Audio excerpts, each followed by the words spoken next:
성도 여러분 안녕하십니까? 오늘은 골로새서를 연구하겠습니다. 먼저 성경 말씀 들어가기 전에 다 같이 기도하겠습니다. 하나님 우리 아버지, 세상에 문제가 많고 어려운 일이 많지만 주님께서 우리의 모든 문제의 해결책이 되시니 참으로 그 크신 은혜를 감사합니다. 이 허전하고 믿을 수 없는 세상에서 주님께서 언제나 우리의 인도자 되시고 모든 문제들을 해결해 주시고 우리 기도를 들어주시니 그 크신 은혜를 찬송합니다.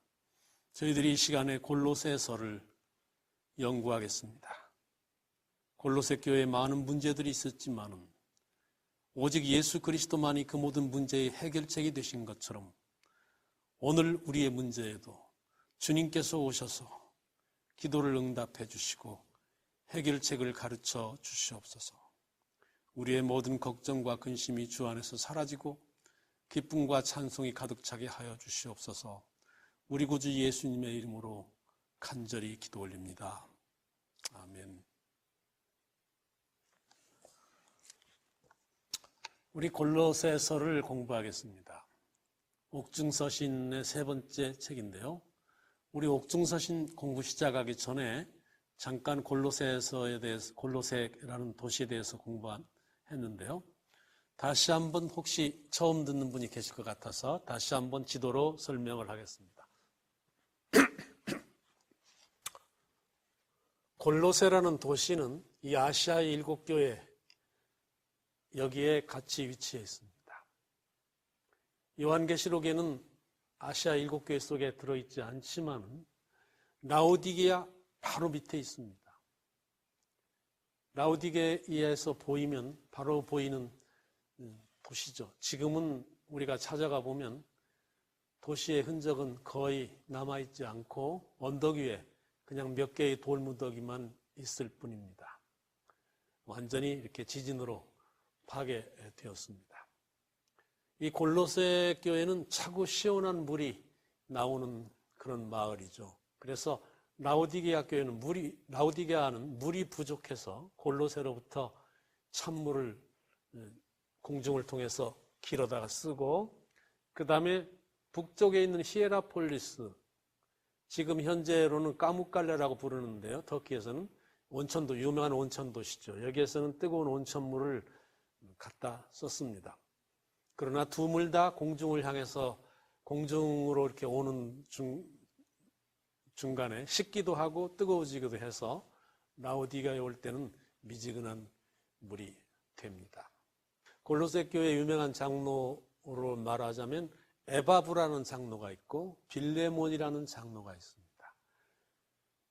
바울이 2년 동안 로마의 감옥에 있을 때 이 골로새 교회에 그리스도를 문제 삼는 여러 이단설들이 생겨났습니다. 교회가 여러 가지 문제가 생겼어요. 다른 문제도 골치 아프지만 예수 그리스도를 문제 삼으면 우리 믿음의 핵심, 구원의 핵심을 문제 삼기 때문에 큰 문제가 됩니다. 요즘에 삼위일체 가지고도 문제 삼는 분들이 가끔 있는데 예수 그리스도가 하나님이 아니라고 한다든지 혹은 피조물이라고 한다든지 그게 무슨 그게 큰 문제가 되느냐? 예수 그리스도가 우리를 구원하신 분이면 되지. 피조물이라도 혹은 하나님보다 조금 열등한 분이라도 우리를 하나님의 아들로서 우리를 구원하시면 되지. 그게 무슨 큰 문제가 되느냐? 그럴지 모르지만 여러분, 예수님께서 하나님보다 조금이라도 열등한 분이시라면, 하나님과 똑같은 하나님이 아니시라면 기독교는 뿌리채 무너집니다. 기독교는 어떤 신앙에 근거되어 있느냐면 하나님이 비참한 죄인인 나를 위해서 돌아가셨다. 하나님께서 모든 것을 다 희생하셨다. 그것이 기독교가 근거해 있는 그 근원입니다. 그런데 예수님께서 하나님이 아니시라면, 하나님보다 조금이라도 열등한 분이시라면 하나님께서는 최고의 것을 우리에게 주신 분이 아니기 때문에 그 사랑은 우리를 구원할 수 없게 되죠. 사단의 공격을 받게 됩니다. 그 정도라면 나도 하겠다. 사단이 그렇게 말할 수 있죠. 하나님께서 생명을 직접 바치시는 것만 사단의 입을 다물게 합니다. 기독교의 구원은 그런 엄청난 하나님의 희생과 죽음의 근거도 있기 때문에 예수 그리스도를 공격하고 하나님의 위치에서 끌어내리려는 것은 굉장한 것입니다. 그것은 그리스도교 자체를 무너뜨리는 것이죠. 골로새 교회에 그런 문제가 있었어요. 그 교회가 큰 위기에 처했습니다. 그래서 이 문제를 해결하려고 에바브라 장로가 저 로마에 있는 감옥에 있는 바울에게까지 갔죠. 그래서 바울이 이 중대한 문제, 자기가 사랑하는 교회를 구하기 위해서 쓴 편지가 바로 골로새서라는 편지입니다. 따라서 골로새서는 여러분께서 이제 왜 골로새서를 썼는지 그 목적이 무엇인지를 이제 잘 아시게 됐습니다. 그리스도론입니다.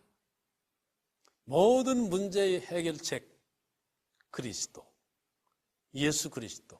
그 예수님을 올바로 알아야 된다고 예수님을 잘 설명한 것이 바로 골로새서입니다. 골로새서는 4장으로 된 짧은 편지입니다. 1장과 2장은 교회의 문제를 해결하는 방법에 대해서 쓴 것이고요.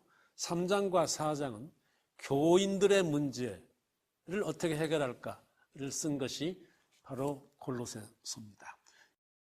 첫 번째 부분, 교회 문제를 어떻게 해결할까? 쓴 부분을 먼저 공부하겠습니다.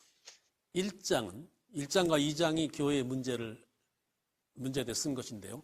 1장에서 바울은 먼저 교회의 문제들을 언급하기 전에 골로새 교회에 있는 문제들 이단설은 2장에서 바울이 하나씩 언급했습니다.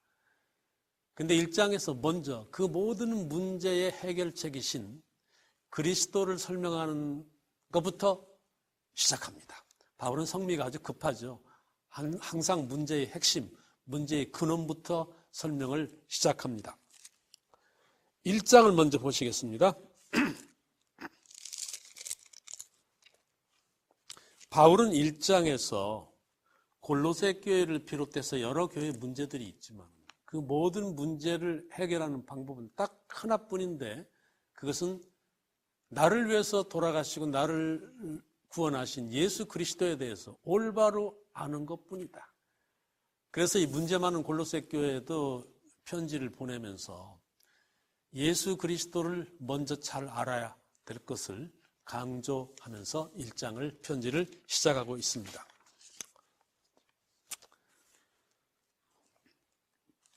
먼저 1장에서 바울은 예수님을 우리를 구속하시는 분으로 소개하고 있습니다. 우리를 그의 피로 사서 구속하시는 분. 우리가 로마서에서도 배웠지만 구속이라고 할 때 그 속자는 살속자입니다. 사서 우리를 구원하시는 분이시죠. 우리 개정개혁판 새로 된 성경에는 속량이라고 했습니다만 오랫동안 우리가 구속이라고 그렇게 불러봤습니다. 그래서 이 구속이라는 것은 경찰서에 구속된다 그런 구속하고는 다릅니다.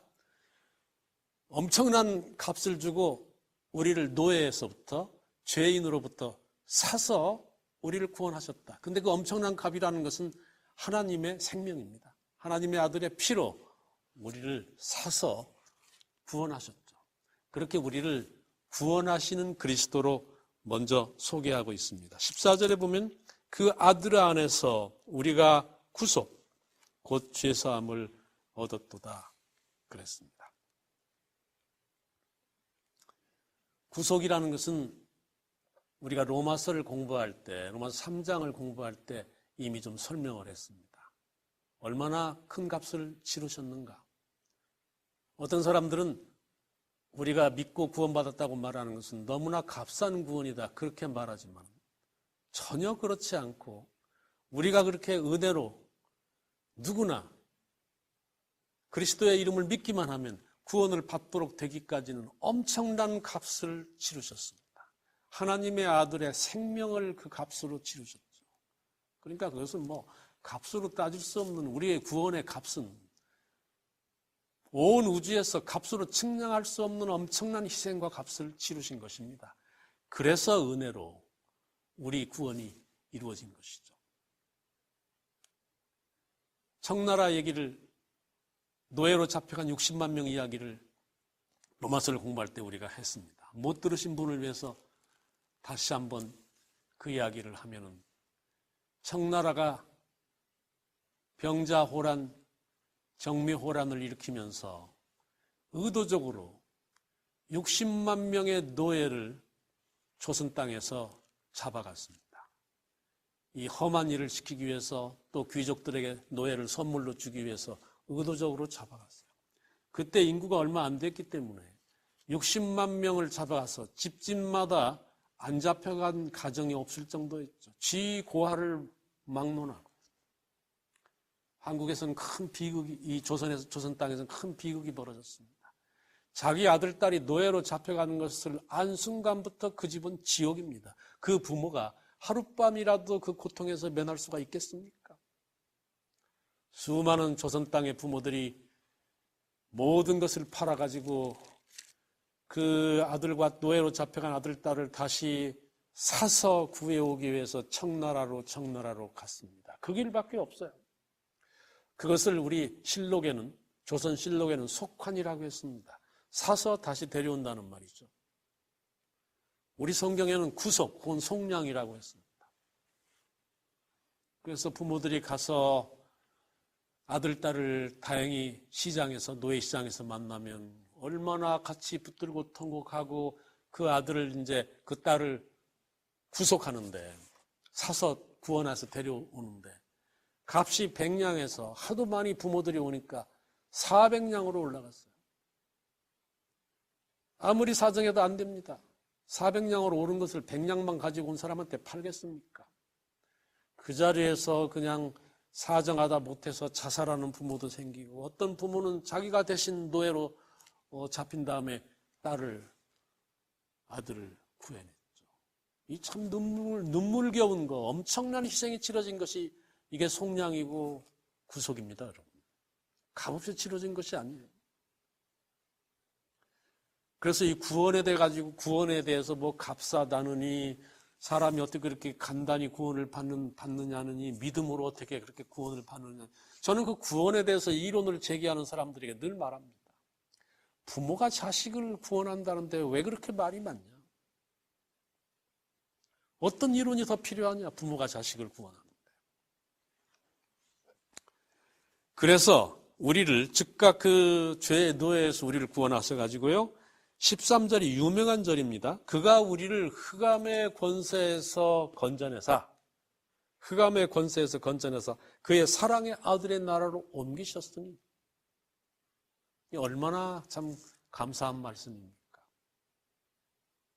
흑암의 권세에 매여서 노예로서, 죄의 노예로서 꼼짝없이 거기서 멸망할 수밖에 없었는데, 주님께서 생명을 바쳐서 우리를 사시고 구속하시고, 우리를 그래서 그 흑암의 권세에서 우리를 자유롭게 부르셔서 사랑의 아들의 나라로 옮기셨어요. 언젠가 옮기실 것이 아닙니다. 이것의 헬라어는 과거형입니다. 이미 예수 그리스도의 십자가로 우리를 흑암의 권세에서 다 건져내셔서 믿는 자는 사랑의 아들로, 아들의 나라, 그의 사랑의 아들의 나라로 옮기셨습니다. 그래서 여러분, 믿는 우리는 지금 어디에 사느냐면, 몸은 이 세상에, 육체는 이 세상에 있지만 영적으로 우리는 벌써 사랑의 아들의 나라에 살고 있는 것입니다. 얼마나 감사한 일입니까? 사랑의 아들의 나라, 우리가 살고 있는 진짜 나라는 거기입니다. 그래서 저는 아침에 일어나면은 혼자 그렇게 말합니다. 주님이시여, 오늘 또 하루가 밝았습니다. 오늘 또 저를 흑암의 권세에서 건져내셨으니 감사합니다. 사랑의 아들의 나라에서 하나님의 아들로서 잘 살 수 있도록 축복하여 주십시오. 제 아침에 일어나 제 첫 기도입니다. 사랑의 아들의 나라, 시작되는 것입니다. 아침에. 얼마나 감사한 일입니까? 그리고 저는 아침에 일어나면 삼위일체 노래를 부르는데 아버지를 찬송하는 노래, 아들을 찬송하는 노래, 성령을 찬송하는 노래를 제가 어떤 목사님께 배워서 부릅니다. 아버지를 찬송하는 노래는 좋으신 하나님이에요. 여러분 그 노래 아시죠? 좋으신 하나님, 좋으신 하나님, 참 좋으신 우리 하나님.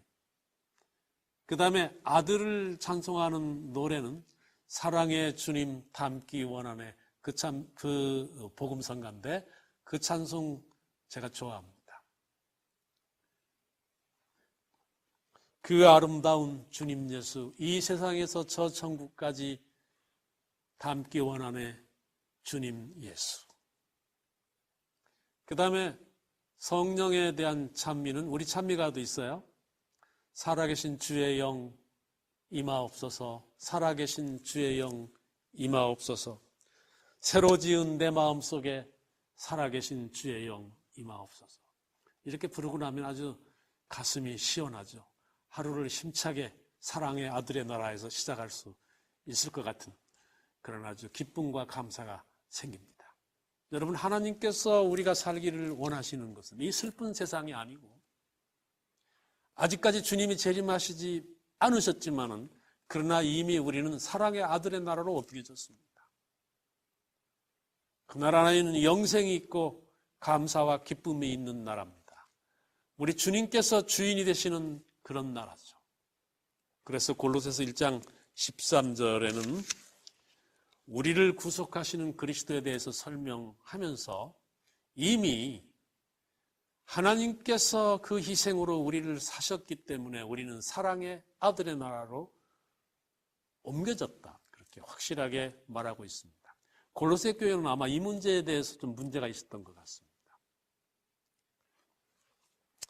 두 번째로 골로새서에서 바울은 예수님을 창조주로 소개하고 있습니다. 1장 16절에 보면 만물이 그에게서 창조되되 하늘과 땅에서 보이는 것들과 보이지 않는 것들과 혹은 왕권들과 주권들, 통치자들, 권세들이 만물이 다 그로 말미암고 그를 위하여 창조되었고 그가 만물보다 먼저 계시고 만물이 그와 함께 섰느니라. 예수님은 창조주시다. 그러니까 당연히 하나님이시죠. 아마 이 창조주 문제가 좀 있었던 것 같아요. 그래서 예수님께서 창조주이심을 확실하게 여기서 설명하고 있습니다. 우리가 살아갈 때 창조주께서 우리의 구주가 되시고 창조주가 우리 아버지가 되신다는 것은 정말로 감사한 일이죠. 그런데 여기 먼저 나신 자라는 것이 좀 문제가 어떤 사람한테는 문제가 됩니다. 먼저 나신 자라는 말은 헬라어로 프로토토코스인데 그래서 어떤 교회에서는 어떤 그 종교단체에서는 이 구절을 가지고 예수님께서는 하나님이 아니시고 먼저 나신 피조물이시다. 모든 피조물보다 먼저 창조된 피조물이시다. 수석 대행자시고 처음으로 창조된 피조물이다. 그렇게 주장하는 종교단체도 있습니다. 그런데 여러분 여기서 먼저 나셨다는 것은 먼저 태어나셨다는 말은 아닙니다. 프로토토코스는 성경에 여러 번 쓰였는데 먼저 태어났다는 의미가 아니라 뛰어나신 분, 모든 창조물, 피조물보다 뛰어나신 분이시다. 뛰어나신 하나님이시다. 그런 뜻입니다.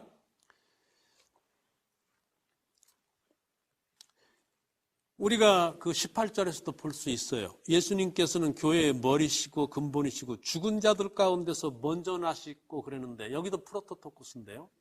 예수님께서 죽은 자들 가운데서 먼저 나셨다. 제일 먼저 죽은 자들 가운데서 부활하셨다. 그렇게 해석하면 안 되죠. 예수님보다 먼저 부활한 사람들이 있습니다. 모세가 예수님 죽었다가 벌써 예수님보다 몇천 년 전에 부활했죠. 그렇기 때문에 여기서는 먼저 나셨다는 말은 먼저 순서를 말하는 것이 아닙니다. 훨씬 뛰어난, 죽은 자들 가운데서 뛰어나신 예수 그리스도, 그런 뜻입니다. 그래서 바울은 예수님께서 창조주시다, 그런 것을 강조하고 있습니다. 이 예수님께서 하나님보다 열등한 분이시다, 그렇게 주장하는 사람들이 역사상에 쭉 있어 왔습니다. 지금도 있어요. 여러분, 그게 큰 문제입니다. 예수님이 하나님보다 열등하다고 말하는 순간 그건 복음이 아닙니다. 기독교는 무너져 버렸죠. 얼마 전에 어떤 초인종 소리가 나서 제가 나가봤더니 웬 아주머니하고 처녀하고 둘이 서 있어요. 손에 든 잡지를 보니까 제가 어느 종교에서 왔는지 알겠어요. 저보고 성경을 좀 공부하자고 그래요. 근데 제가 목사가 돼가지고 성경 공부하자고 그렇게 애써서 왔는데 바쁘다 못한다 그럴 수 없어서 어서 들어오시라고 해서 차를 대접한 다음에 그러면 좀 성경을 말씀해 보시죠. 그랬더니 몇 가지를 저한테 가르쳐 줬는데 예수님께서 첫 번째 프로토토코스 이야기를 하시면서 예수님께서 첫 번째 피조물이라고 하셔요. 하나님의 아들이시지만. 그리고 그분을 통해서 하나님께서 우리를 구원하신다. 그게 제가 말했습니다. 그건 아주 참 슬픈 소식입니다. 저도 하나님을 믿고 복음을 믿는 사람입니다만 복음이라는 건 아주 기쁜 소식이어야 되는데 이렇게 열심히 집집마다 다니시는 것은 참 존경할 만하고 좋은데 이왕 다니실 바에야 기쁜 소식을 가지고 다니십시오. 하나님께서 나를 위해 돌아가셨다고 해야 그게 기쁜 소식입니다. 그것이 기독교입니다. 근데 하나님이 아니시고 피조물이 나를 위해서 돌아가셨다 그렇게 말하는 건 정말 슬픈 소식입니다. 저는 오늘 그 소리를 듣고 낭망이 됩니다. 그래서 이왕이면 좀 기쁜 소식을 전하시면서 다니면 좋겠습니다. 그랬더니 이 아주머니가 좀 기분이 상하셨어요. 그래서 저한테 하나님이 나를 위해서 직접 돌아가셨다는 그런 건방진 말이 어디 있습니까? 그러세요. 그래서 제가 그건 정말 건방지게 들릴 만큼 엄청난 일이죠. 그렇지만 하나님께서 나를 위해 돌아가셔야 아무도 말할 수가 없는 겁니다. 하나님이 나를 위해 돌아가셨다고 하면은 사단도 이제 그 구원에 대해서는 아무도 말할 수가 없습니다. 그렇지 않고 예수님께서 아무리 고상한 존재라 하더라도 그분이 피조물일 경우에는 우리를 구원할 수가 없습니다. 우리를 구원하려고 하셔도 사단부터 그것을 인정하지 않을 겁니다. 그리고 우주의 거민들도 피조물이 피조물을 위해서 죽는 것을 희생이라고 보지 않을 겁니다. 하나님께서 직접 돌아가셔야 그게 엄청난 희생이죠. 그리고는 제가 피아노 위에 있던 인형을 2개를 가지고 와서 이 인형을 위해서 죽는다면 그게 희생이 되겠습니까? 혹은 그게 무슨 큰 의미가 있겠습니까? 그랬더니 이 두 분이 더 할 말이 없으셨는지 오늘은 그냥 가겠다고 그러셔서 제가 문간으로 문 앞까지 배웅을 했는데 엘리베이터에 타시고 막 내려가는데 그 아주머니하고 같이 왔던 처녀가 엘리베이터에서 재빨리 뛰어나왔어요. 그래서 아주머니는 먼저 내려가시고 이 처녀가 저한테, 제가 문에 서 있는데 저한테 물어요. 예수님께서 하나님과 같은 분이시라는, 예수님이 즉 하나님이시라는 그런 구절이 성경에 있나요? 그래요. 그래서 제가 재빨리 요한복음 1장 1절을 펴가지고 제가 요한복음 거기 태초에부터 말씀이 하나님과 함께 계셨다, 이 말씀이 하나님이시다, 그거부터 펴가지고 10개의 성경절을 바로 읽어줬습니다. 그랬더니 노트에 적어가지고 갔어요. 그 처녀는 아마 마음속에 좀 갈등이 생긴 것 같아요. 집에 가서 그 10개의 성경절을 보면 예수님께서 얼마나 하나님이신데 얼마나 큰 희생을 치렀는지 깨달아 알 수가 있을 것입니다. 창조주이신 예수님, 여기에 대해서 더 이상 말하지 말아라. 그게 이제 바울이 한 말입니다. 세 번째로는 우리가 예배소에서 배웠지만은 18절에 예수 그리스도는 몸인 교회의 머리시다. 그러니까 죽은 자들 가운데서 먼저 나시고 만물의 으뜸이 되시고 모든 충만으로 예수 안에 거하게 하나님께서 하셨다. 그렇게 말씀을 하셨고요. 네 번째는 예수님을 소개하시면서 그는 십자가의 피로 화평을 이루사 만물 곧 땅에 있는 것들이나 하늘에 있는 것들이 그로 말미암아 자기와 화목하게 되기를 기뻐하시는 분이시다. 즉 모든 담을 다 허시고 그의 피로 하나가 되게 하는 분이시다. 어떤 누구든지 어떤 사람이든지 그의 이름을 믿기만 하면 다 하나님의 자녀가 되도록 모든 담들을 인종의 담이나 민족의 담이나 사람의 마음의 담을 다 헐어버리신 분이시다. 그런 분을 우리가 구주로 믿는다. 그렇게 소개하고 있습니다. 이 골로새서 여기 1장에 나온 이 사상은 에베소서 2장에서 더욱 바울이 발전을 시켰습니다. 2장은 바울이 2장에서는 골로새 교회를 괴롭히는 이단의 정체를 밝힙니다. 어떤 것들이 골로새 교인들을 괴롭히는가? 그 6절서부터 보면 너희가 그리스도 예수를 주로 받았으니 그 안에서 행하고 그 안에 뿌리를 박으며 세움을 받아 교훈에 받은 대로 믿음에 굳게 서서 감사함을 넘치게 하라 그랬습니다. 예수 그리스도 안에서 뿌리를 박고 그 안에 그 믿음에 굳게 서라. 그런 다음에 8절에 골로새 교인들을 괴롭히는 그 이단의 정체에 대해서 말하는데 누가 철학과 헛된 속임수로 너희를 사로잡을까 주의하라. 이것은 사람의 전통과 세상의 초등 학문을 따름이요 그리스도를 따름이 아니니라 그랬습니다. 이 골로새 교회뿐만 아니라 어느 시대 어느 교회이든지 이 철학과 헛된 속임수가 있었습니다. 사람의 지혜로 모든 것을 해결하는 것, 사람의 철학, 겉으로 봐서는 그럴듯하고 젊은이들 사이에는 인기가 있지만 사실은 복음과는 전혀 다른 거리가 먼 사람의 이론, 사람의 철학, 이것들이 주로 예수 그리스도를 공격했죠. 하나님의 아들이 나를 위해 돌아가셨다는 것은 그것은 우리가 믿을 수 없다. 말이 안 된다. 그렇게 우리 그리스도교의 중심인 예수 그리스도를 끌어내리려는 시도를 이 세상의 헛된 철학들이 많이 했습니다. 사실 그들은 이해할 수가 없죠. 어떻게 하나님께서 인간의 몸으로 오셔서 인간을 위해서 돌아가셨나? 그건 도저히 이해할 수 없다. 뭐 당연하죠. 사람의 이성이나 사람의 철학으로는 이해할 수 없으니까요. 그래서 그들 나름대로의 이론들을 만들어냈는데 가령 영은 육이 될 수 없다. 영과 육 이원론인 아닙니까? 영지주의죠.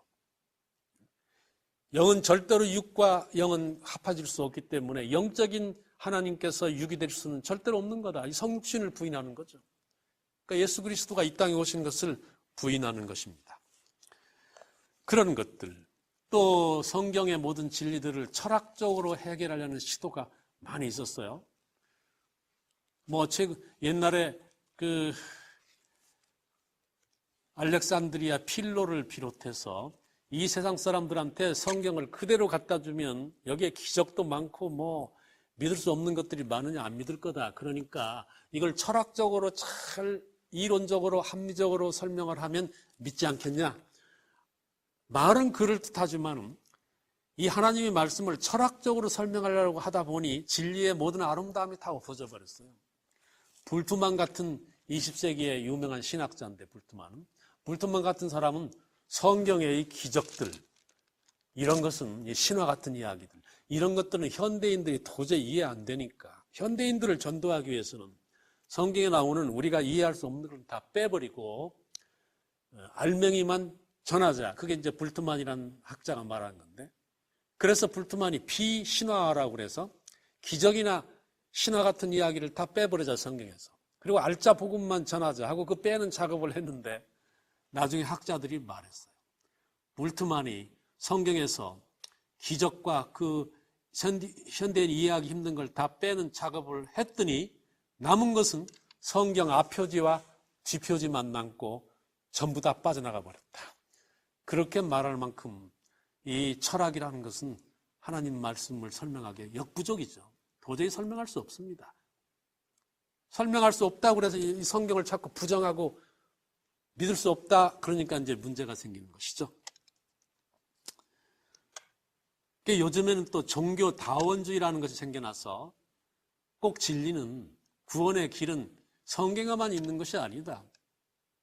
다른 종교에도 다 구원의 길이 있다. 방법이 다를 뿐이지 결국은 다 구원의 길은 하나다. 그렇게 가르치는 사람들도 있는데 그걸 이제 종교 다원주의라고 하는데요. 그러나 성경은 그렇게 말하지 않습니다.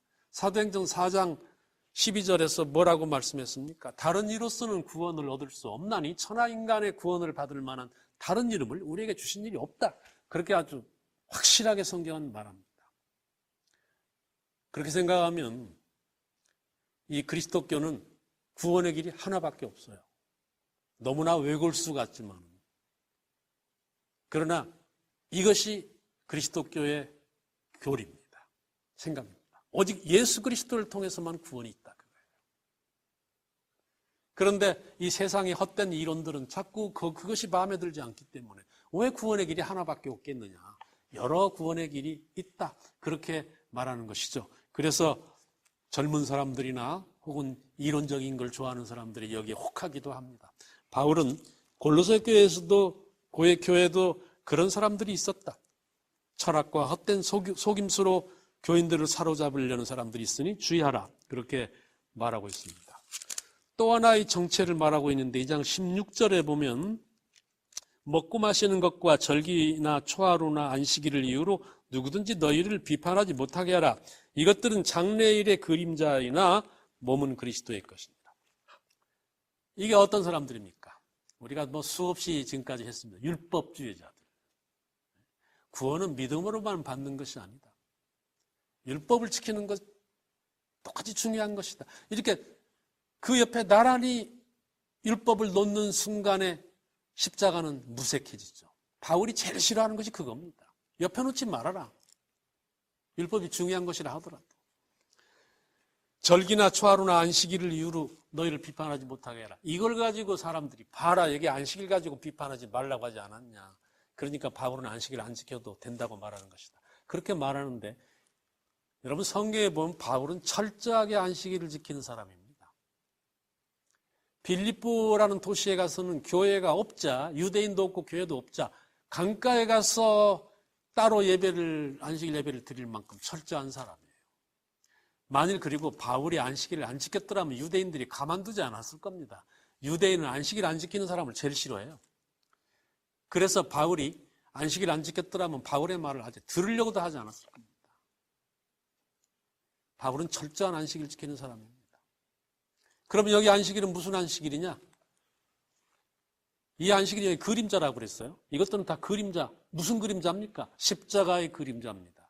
다시 말하면 이것들은 다 십자가의 희생, 예수님, 하나님의 아들의 희생을 나타내는 절기들이에요.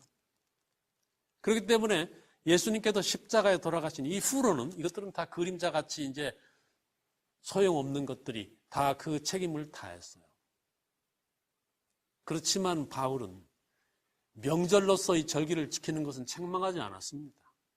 그것은 이미 유대인들의 생활 속에 깊이 들어와 있기 때문에 십자가 이후에도 그 명절을 지킨다는 것에 대해서는 별로 책망하지 않았지만, 그러나 그것을 아주 중요하게 생각해가지고 그것을 서로 비판하고 이것이 가장 중요하다 그렇게 말하는 것은 바울은 그것은 소용없는 것이다. 책망했습니다. 여기 안식일은 제7일 안식일이 아니고 그래서 절기 안식일입니다. 우리 절기에도 안식일이 있죠. 그래서 왜 제7일 안식일이 아니냐? 제7일 안식일은 절대로 그림자가 아닙니다. 제7일 안식일은 인간의 타락 이전에 벌써 하나님께서 아담과 하와에게 주신 제도이기 때문에 십자가의 그림자가 아니죠. 이것은 절기가 아닙니다.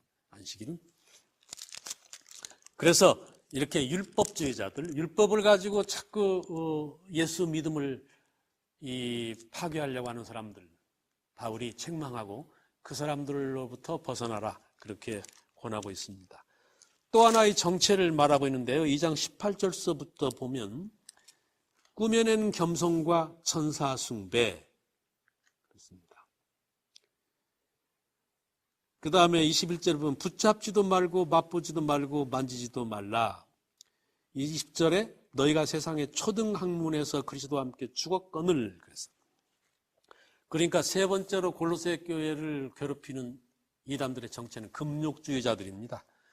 일부러 겸손한 것 같이 하고 자기 몸을 괴롭히고 맛보지도 말라고 하고 만지지도 말라고 하고 어떤 음식을 금하고 금욕하고 이런 금욕주의자들.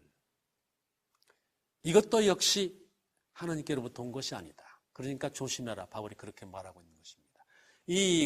그 당시에 영과 육의 이원론, 영과 육은 절대로 만날 수 없다라는 걸 이원론을 믿는 사람들은, 그래서 영혼은 선하고 아름다운 것이고 육체는 악하다, 그렇게 믿는 사람들은 두 가지의 극단에 빠졌습니다. 하나는 뭔가 하면 육체를 아주 천시하고 괴롭히는 것입니다. 그래서 육체가 천대를 받고 죽어야 영으로 살아난다, 그렇게 생각해서 육체를 아주 무시하고 천시하고 괴롭혀서, 이게 금욕주의자입니다. 육체를 괴롭혀서 영적으로 잘 되자, 그거예요. 이것도 역시 잘못된 것입니다. 하나님께서는 영육을 똑같이 아름답게 그렇게 창조하셨죠. 육체는 천하게 창조하지 않으셨습니다. 똑같은 것이죠. 영과 육은 사실은 같은 것 아닙니까? 성경에서. 또 하나의 극단이 여기서 벌어졌는데, 영과 육의 이원론에서 뭐냐면 육은 아무것도 아니다, 영이 최고다. 그러니까 육이 한 일은 아무것도 아니다. 육이 혹시 죄를 짓더라도 그건 죄도 아니고 아무것도 아니다. 그러니까 육은 마음대로 살아도 된다, 영만 고상하면 된다. 이게 쾌락주의자입니다. 쾌락에 빠져서 육체는 아무렇게나 굴려도 이것은 죄가 아니다. 우리 영만 깨끗하면 된다. 이게 완전히 분리했어요. 육체가 더러워지면 영혼도 더러워지죠.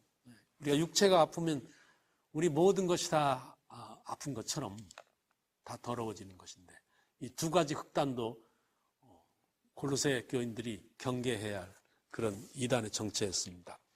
또 네 번째는 18절에 보면 천사 숭배를 말했어요. 왜 그 당시 사람들이 천사를 숭배했느냐면, 영과 육은 접촉할 수가 없는데 천사가 영과 육 사이에서 중보자가 된다, 그렇게 믿어가지고 천사를 숭배하는 사람들이 있었어요. 유대인들도 천사를 아주 높게 생각했습니다. 중보자로. 그러나 중보자는 오직 우리 주 예수 그리스도시지 어떤 피조물도 우리의 중보자가 될 수가 없습니다. 천사는 히브리서 1장에 나온 대로, 1장과 2장에 있는 대로 우리 구원받은 성도들을 위해서 불이라고 보내심을 받은 하나님의 심부름꾼이지 우리의 중보자가 아닙니다.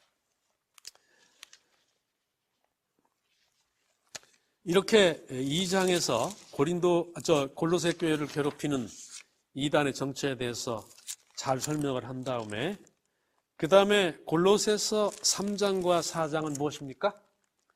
우리 교인들의 문제와 그 해결책에 대해서 바울이 말씀한 것입니다. 어떻게 이런 심각한 이설들에 현혹되지 않고 하나님의 자녀로 잘 살 수 있을까? 그것을 설명하고 권면한 말씀입니다. 우선 3장을 보면 3장 1절에서부터 8절까지를 보면요, 먼저 너희가 이렇게 그리스도와 함께 다시 살리심을 받았으면, 다시 말하면 구원을 받았으면 그 말이죠. 너희가 하나님의 자녀가 되었으면 이제는 위의 것을 찾으라 그랬어요. 하늘을 바라보라. 땅의 것을 보지 말고, 이 세상을 보지 말고 하늘을 바라보고 살아라. 그래야 우리를 현혹하는 수많은 공격과 이설들로부터 우리가 현혹되지 않고 믿음에 굳게 서서 하늘을 볼 수 있을 것이다. 위를 보라, 하늘을 보라. 우리가 텔레비전을 볼 때 수많은 채널들이 있죠. 그래서 이 채널 혹시나 뭐가 재미있을까 싶어서 여기 돌렸다 저기 돌렸다 그러는데, 우리 세상 사는 것도 마찬가지예요. 혹시나 세상에 좋은 것이 있을까 싶어서 이것저것 우리가 끼웃거리지만, 그러지 말고 위를 보라, 하나님의 자녀. 이 위에다가 하늘의 채널을 고정시켜라. 그래야 현혹되지 않을 것이다. 그렇게 바울이 권면하고 있습니다. 그 다음에 3장 9절서부터 11절까지 보면은요, 우리 빌립보서에도 나오지만은 9절에 보면 옛사람과 그 행위를 벗어버리고 새 사람을 입어라, 그렇게 말씀하십니다. 이건 이미 설명을 했기 때문에 넘어가겠습니다. 새 사람을 입어라. 그것은 우리 힘으로 되지 않지만은 우리를 구원하신 그리스도의 능력으로 우리가 새로운 피조물, 그 안에서 새로운 사람이 돼야 된다. 그래야 하나님의 자녀로서 승리하면서 살 수가 있는 것이죠.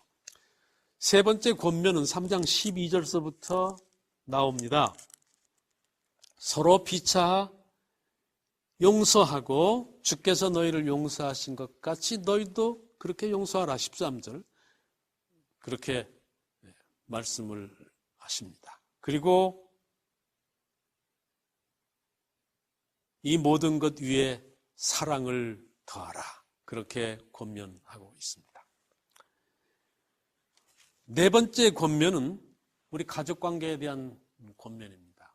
역시 골로새 교회에도 이런 가족에 대한 문제들이 많이 있었습니다. 그래서 우리 예배소서 5장 22절서부터 나오지만은 여기 다시 한번 남편들아 아내들아 서로 사랑하라, 자녀들아 부모에게 순종하라, 아비들아 너희 자녀를 노엽게 하지 말라. 이렇게 우리 가족에서 그리스도인들이 어떻게 살아야 할까, 어떻게 작은 천국을 이루고 살까를 잘 설명하고 있습니다. 여기 자녀를 노엽게 하지 말라는 말은 무슨 말일까요? 요즘에 한국의 부모들은 뭐 자녀를 노엽게 하기는 그냥 비유 맞추려고 아주 급급한데 잘 깨우지도 못하고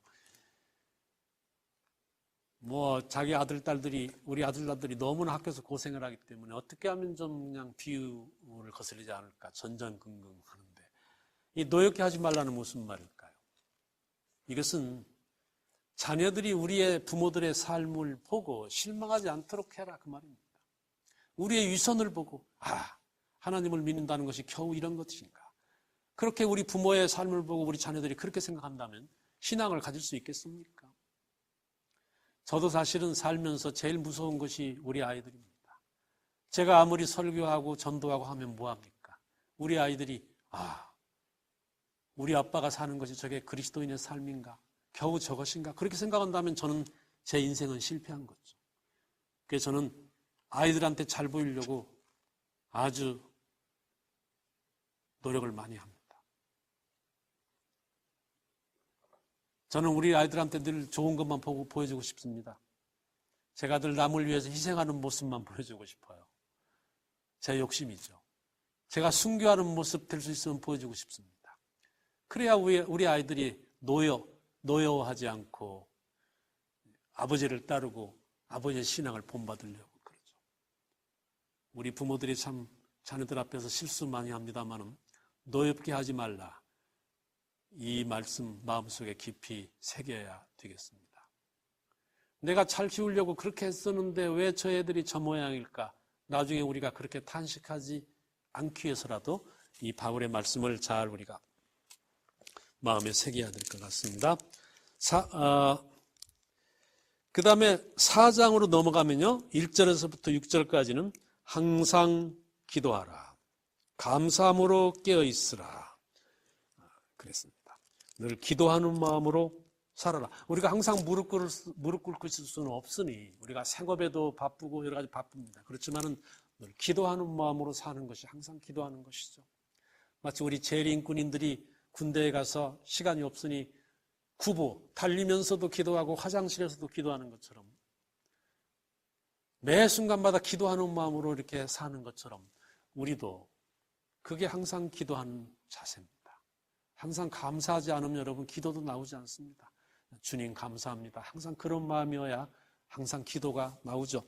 그래야 승리할 수 있고, 또 우리를 위하여 기도하라 그랬습니다. 우리가 중보기도 많이 해야 되겠습니다. 나 자신을 위해서, 내 가족만을 위해서가 아니라 우리 교회, 우리 이웃, 우리 친척들, 또 선교사들, 온 아시아의 약한 교회들, 우리 중국, 우리 북한 동포들 얼마나 참 가엾습니까? 마음대로 신앙을 하지 못하고. 우리가 중보기도 할 것들이 너무 많죠. 그렇다면 우리의 기도는 3분이나 5분에 끝나지 않을 겁니다. 중보기도를 시작하면 끝이 없겠죠. 그리고 우리 4장 7절서부터는 마지막까지 마지막 인사가 나옵니다.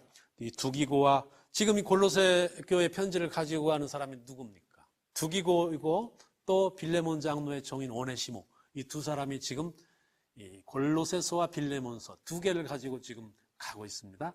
그래서 오네시모도 소개하고, 두기고도 소개하고, 두기고와 오네시모를 보내는 이유에 대해서 말씀하면서, 내가 라오디게아 교회에도 편지를 보냈는데 라오디게아 교회의 편지를 너희들도, 골로새 교회 너희들도 읽어라. 그리고 이 편지도 라오디게아 교회인들한테 읽게 하라. 그렇게 부탁을 하십니다. 그것을 봐서 라오디게아서가 어디 그 당시 있었던 것 같은데요. 지금 우리는 그것을 찾을 길은 없습니다. 그렇지만 그 당시에 모든 교회들이 서로 이렇게 편지를 돌아가면서 읽었습니다. 그 모든 내용들은 다 자기들한테 해당이 되는 것들이기 때문에 그렇게 했습니다. 오늘날 우리도 이 골로새서를 읽으면서 2000년 전에 어느 교회의 사정 이야기가 아니라 오늘날 내 이야기고 내 교회의 이야기고, 바울의 권면은 바로 나를 향해서 권하신 것이고 나에게 어떻게 살아야 할 것을 제시하신 것이라 생각해서 하나님의 은혜에 감사하면서 골로새서를 쓴 바울의 다급한 심정을 우리가 이해하면서 골로새서를 열심히 읽고 이대로 살도록 우리가 늘 주 안에서 결심해야 되겠습니다.